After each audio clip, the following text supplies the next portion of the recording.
Hello everyone, my name is Ralph and this is my first tutorial that I'm going to be doing. So I hope that everyone likes it. This is an Easter basket that I made the other day for my niece for Easter. And it's her first Easter, so I figured I would do something special for her, and I think it turned out great. I posted it on the Facebook group there and everyone thought that I should make a tutorial about it, so here goes. I'm going to give it a shot. Okay, well, first thing you do is you get a Maxwell House coffee can. It's just the larger size can. And what I did was, when I made the other tutorial, or when I made the other Easter basket, I didn't know how much paracord I used because I didn't measure it beforehand, and I should have. So I just took half of a 100-foot hank, so I have 50 foot here that I'm starting with. And the first thing you do is you take it, I'm not sure if you can see, okay, I taped it right here, and then I just coiled around in one direction, making sure that I didn't overlap anywhere, and I just went all the way around until I was comfortable with where I wanted to stop.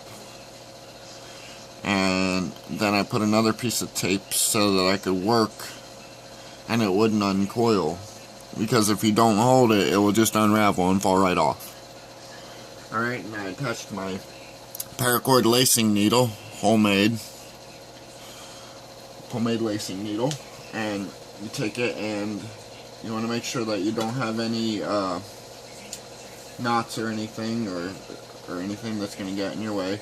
And what I do is I just go in an over one, under one pattern. I start under, and I just go as many as I can comfortably do at once. Pull a little through, keep going.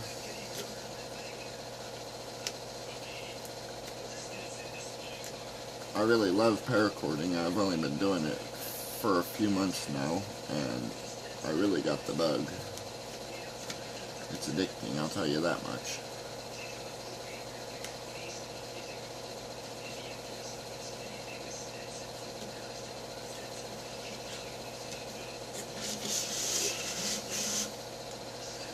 Okay. I'm gonna have a lot of cord to pull through here at first, so bear with me.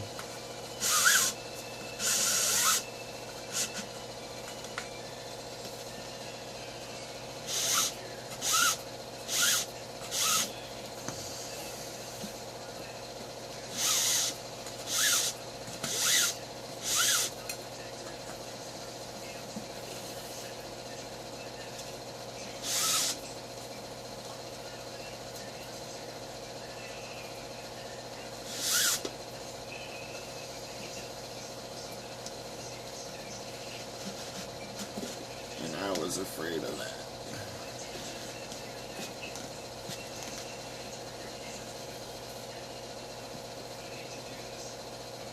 You want to make sure that it doesn't come undone over here where you're holding it. But you got to get these kinks out.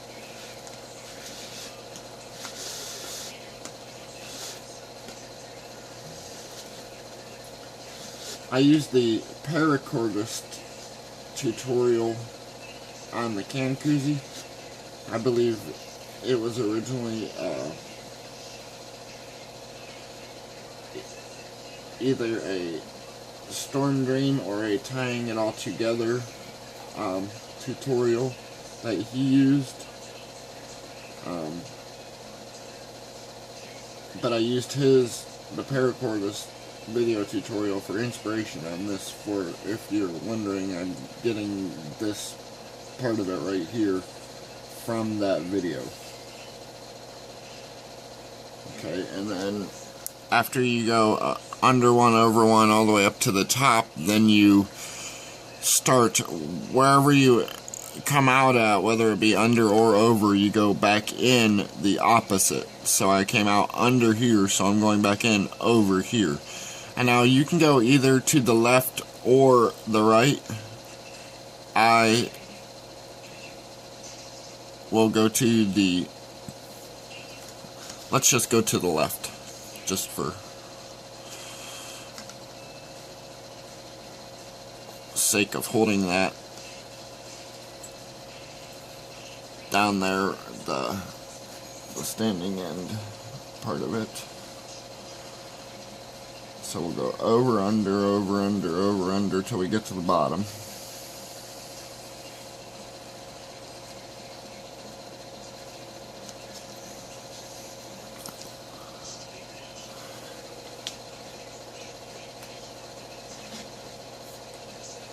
Take our piece of tape off here.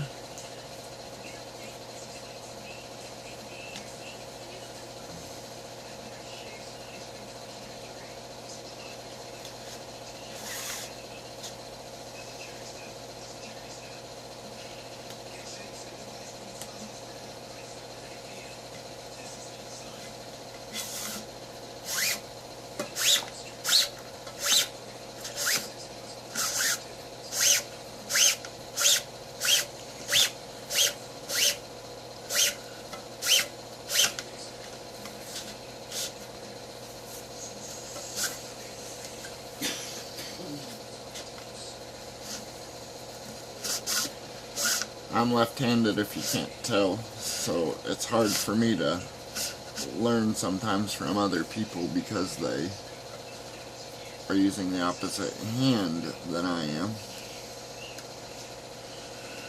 Okay. I'll just leave that there for a second. I gotta get a fid.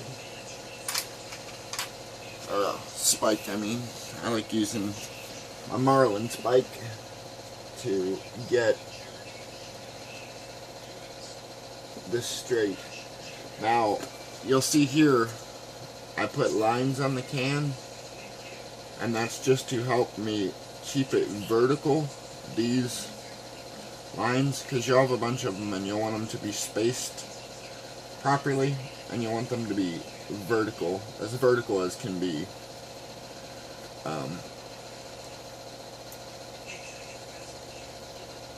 You know, if you do it now as you're weaving, it will be a lot easier to keep everything kosher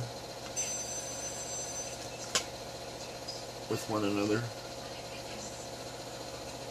Okay, and then after you do the over under pattern up and back, then what I do is,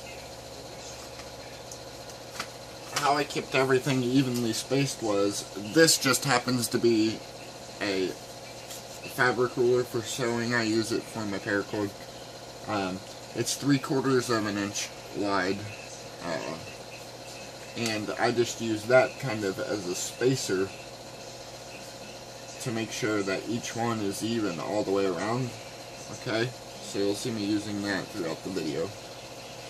And now after you come back out the bottom here, what I did was I just go straight across, and if you come out with an under, I came out right here with an under, then I went back in with an over here.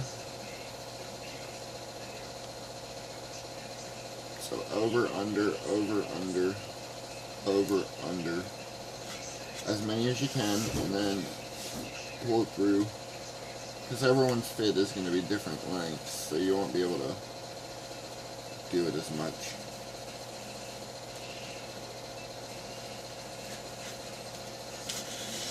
And then I'll be able to, once I get all this pulled through, I'll be able to get that tape pulled off of that top piece and include it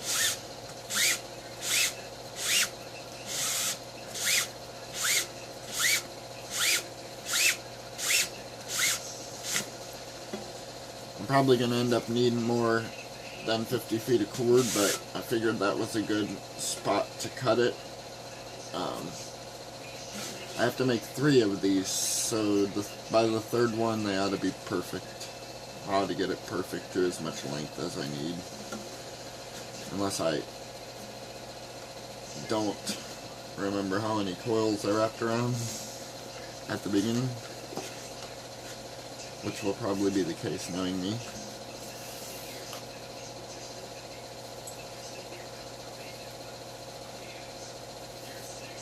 Everyone always says to keep a hold of your fid while you're pulling the cord through, but I don't like to hold it. I like to lay it down, and I'll tell you why. Because when you're holding one end of the rope or paracord, and if you're holding one end of it and you're pulling it all through like this, you know, then it's twisting as you're pulling, and I don't like that. When I just lay it down and then pull it through, it's nice and neat and it's not tangled. It doesn't become tangled that way. Okay, so you'll see I went over, under, and I came out over or under here. So I'm going to go back in over, but I want to remember